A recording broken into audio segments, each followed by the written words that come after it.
Good morning, everybody. All right, so we have been discussing equal, the concept, what's called in modern parlance, putting a TRO on someone. And there seems to be a machlokus between the Rosh, who believes that the Tovea could go to beis din, and as long as the Dayan sees that the Tovea's claim that the Nitba is going to vamoose with his assets or hide his assets, there's some sort of a masla context you could put an equal. The Trumas Hadeshin was really against this. He quotes a cherem kadmonim, not to put an equal, not to put and seize assets before the court case has been heard. However, he says that if beis din sees that the opposing litigant, the defendant, is the type of fella who doesn't listen to beis din, he's out of track record of ignoring beis din's edict, summons, and dinei Torah, then in fact they can put an equal. Let's see how this is paskined in halacha. It's page 53, the Choshen Mishpat, Simonai and Gimel Sif Yud. Mi sheyesh lo shtara chavero. Reuven has a document that Shimon owes him money. Lizman, the document, the note, as we would say, is not due for a year. Uvav b'sochas man levestit, but within the year, before the note is due, Reuven comes to beis din, and he says, Motzasi minichse ploni. I did a little investigative work on Shimon, and despite the fact that Shimon doesn't tell us where he lives, I found that he has an investment property. And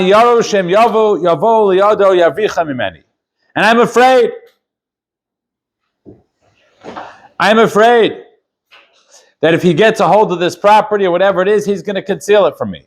And I won't be able to collect my debt. Now, the debt is not due in this story. It's not due for another 6 months.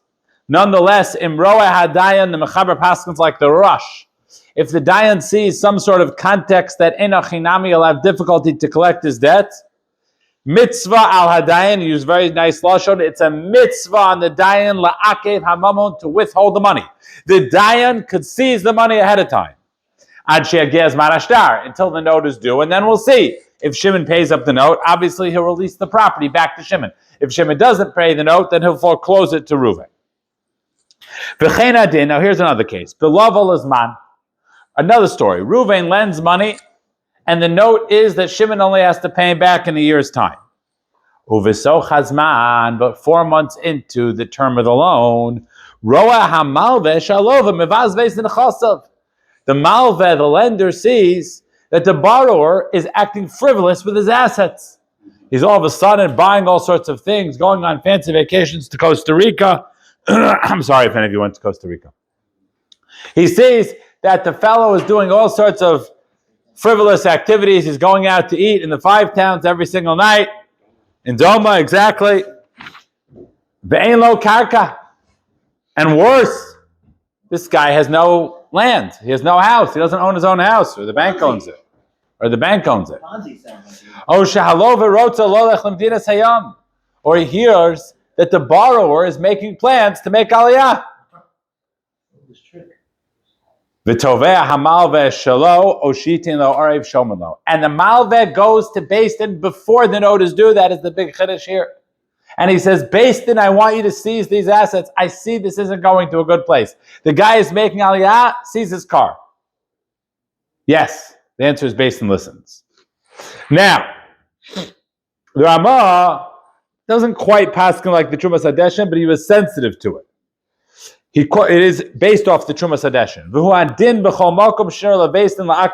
From the same halacha, any scenario arises that beis din sees to withhold the money from the nitzpa, from the defendant. Says like this: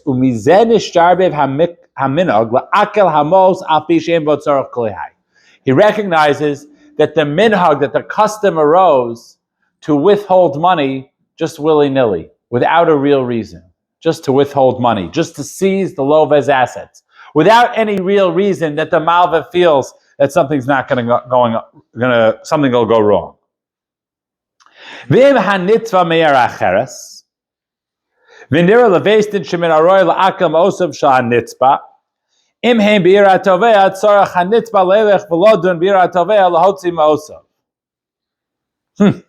An interesting halacha he says here. The halacha is you have to go to the location of the defendant. Take him to court where the defendant is. Let's say the defendant is from another town, but the assets that he owns are in the city of the claimant. Beis din could seize it, and then the nitzbah has to go to the city of the claimant to sort out and release that foreclosure. The Ramah, continuing in his approach that we should not be so quick to withhold money, to seize money. Beis din shouldn't be so quick to seize money. He says like this: Im nira lebeis din shanit batzayis latino lemaisa beis din sees that the nitzbah listens to, that the defendant listens to beis din in his city. V'lav gamra amahu, and he doesn't have a reputation of being a strong-armed person, a mafioso. Lo ya'akvu lo mosav. You shouldn't withhold the money. You shouldn't seize the money, even if they're in the city of the claimant. Rather, let the claimant go to the city of the nitzbah and deal with it there. Don't be so quick. Don't be so quick. Okay. In the very end, he winds up with a little bit of another nakuda, which is just what relevant to say, talk about making, if a borrower and a lender live in the same city, and the lender decides to move, but leave some of his assets still in the city, then the lender could compel the borrower to come back and adjudicate in the original city where he lived, where the assets are. Person makes aliyah, he doesn't yet sell his house. Happens all the time. He sells it a year or two later. And during that time, someone has a claim against him. Technically speaking, the defendant would have to come now, in this case, to the city of the plaintiff because he left his assets there. Okay, if he's a borrower. Now, one of the clauses the Mechaber said, as to which you have a right to go to beis din and say, I want to seize money, even if we know this borrower listens to beis din, and even though he didn't state anything that he's not going to pay, if you see that the borrower is frivolously spending money, according to the Mechaber, that's another reason for the lender to go to beis din and say, I want you to seize assets because I see this guy is spending money ridiculously. He doesn't own a house, or let's say in practical terms, his house is mortgaged, so I don't mean to be nasty, but the bank basically owns it. There's nothing there to collect. Frankly, in most of your homes, if you have a mortgage, there's very little to collect against you. Because if I'm not mistaken, the lawyer could correct me. Even the part that you own, namely the deposit you gave and whatever you paid up in the principal, and at least in American law, there's something called the Homestead Act, which means you get to keep a certain percentage because people aren't supposed to be made homeless. So when you end the whole thing off between you and your wife, it's very hard to go against someone's house and realistically collect, practically speaking. You can put a lien, so when he sells it, he has to pay the money. In any event, one of the clauses in the Chaber, you see a guy frivolously spending his money. Says the Shach, a very interesting thing on page 53 on the right-hand side. Dafka mevazvez. This excuse is only if you see the guy frivolously spending money. However, let's say the lender notices that the borrower's business is going bad. He's not doing anything wrong. He's not acting frivolous. The borrower's business is just going downhill. In that case, that's not an excuse for the lender to go to beis din and seize the borrower's assets. No. When a guy is frivolously spending money after he borrowed money, okay, he's acting a shtickle foolish. He's acting a shtickle foolish. But if he's not, it's just nebuch. Same thing with a deal. Sometimes it's going downhill, then he can't seize his assets. Just stop if he knows he's going to listen to beis din. Okay? The Shach on page 54 winds up with an interesting thing. He says, I did not expound as to whether or not we go like the expansive view of the Mechaber to seize. You see a guy's frivolously spending his assets, you're afraid, or the more narrow view of the Ramah, which is really only if you see that the fellow is not listening to beis din or something like that. He says all these halachas are totally in a minhag, and based on what the Dayanim see. Now, the Aruch HaShulchan on Siman Ayin Gimel, page 55, Sif Tezvav, addressed an important thing. The Malva goes to beis din, let's say you go like the expansive view, the Mechaber, Shach, right? He sees the guy frivolously spending money. Okay. But now, seizing the money of the lova, of the borrower, even if it's just going to put it into escrow, is going to cause a problem for the lova. Now, you can have a classical case of this, right? You lend money to someone that has a store, and the assets are the goods in the store. If the beis din were to seize the goods in the store, there's hefsed to the lova. There's hefsed to the lova. So what do you do in that situation? So first, it's a nice lashon in the Aruch HaShulchan in the middle of Tesvav that v'chein dafka ksharom shalov verot salasos avlo yeshel beis lakal. Beis din surely sees assets if they see that the borrower is trying to do something wrong, an avla as we would call it. Aval amhu ish yasher. But if you see the borrower is the erlich hafelo as we would call it, no shasakav omdim lismotet. His business is not doing so well.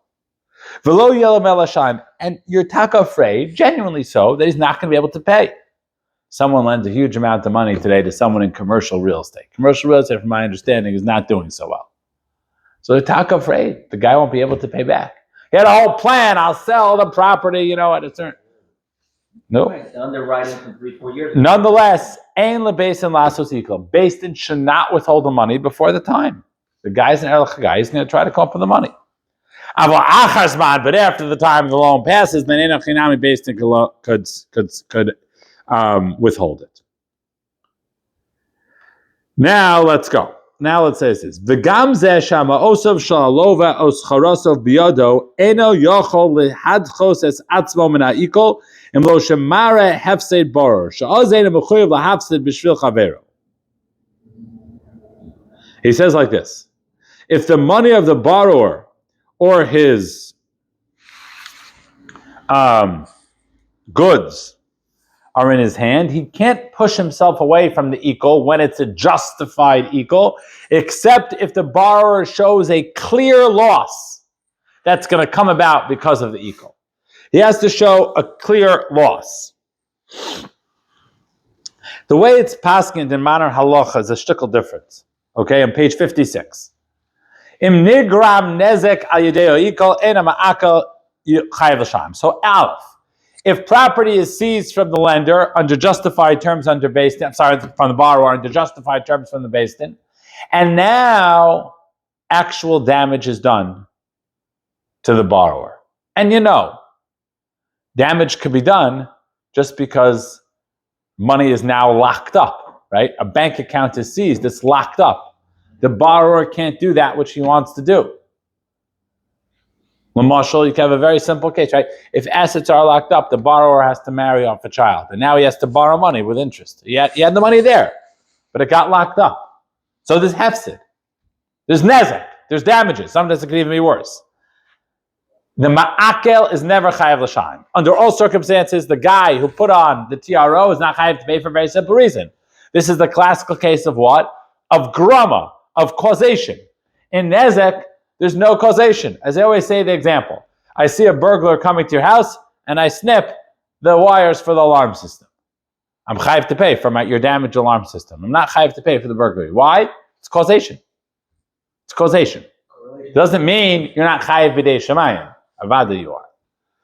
But you're not chayav b'dei adam. So that's aleph. Amnam, l'chatchila yeshem noah hezek. L'chatchila, you should stop damages. Beis din should be careful, try not to seize things where it's going to cause outright damage to the borrower.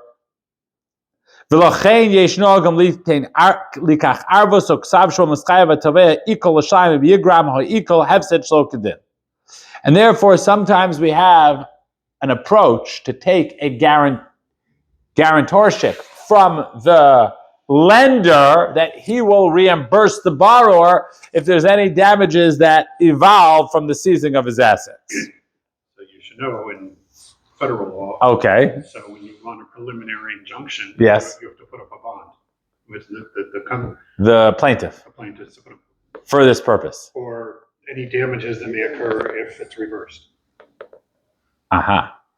Right. If it's found that that's not really money, but it's like shutting down a factory or whatever, and Right. and you put up money. So you would have to pay for the lost output of the factory. Right. Okay. If it turns out that the injunction, you lose on the merits later on or on appeal. Right. So it seems to be that here, even if it's a little different because before the time, and the chor you'd be chayav for the damages before the time, even though the lova genuinely owes you the money. Right. But he doesn't owe it to you right now. He owes it to you in 6 months. But yeah, same type of concept. Okay. That's the end of that subject. Let's start Shtar Beirurim so we could catch up, page 62. So we have discussed, folks, Zabla.